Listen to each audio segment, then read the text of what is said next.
ఇంగ్లీష్లో హిందీ సినిమాలు, ఇంగ్లీష్ సినిమాలు, తెలుగు సినిమాలు ఇవన్నీ కలిపి మనకు ఓటీటీ ప్లాట్ఫారాలు బోలెడని వచ్చేసినాయి ఇప్పుడు.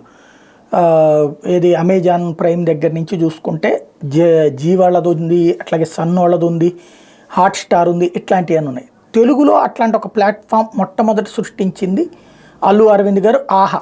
కానీ ఫైనాన్షియల్గా అది వైబుల్ కాక అమ్మకానికి పెట్టడం అన్నటువంటిది ఇప్పుడు కీలకమైనటువంటి అంశం. దాదాపుగా ఇప్పుడు ప్రస్తుతం చూస్తే కనుక ఫిల్మ్ సర్కిల్స్లో సోనీకి అమ్మేయడానికి అల్లు అరవింద్ ప్రయత్నించారని, కానీ సోనీ G5 విలీన ప్రయత్నాలు ఫెయిల్యూర్ల నడమ G5 చిన్న ప్లేయర్లను విలీనం చేసుకోవడం మీద పెద్దగా ఇంట్రెస్ట్ చూపించక ఆగిందని చెప్తున్నారు.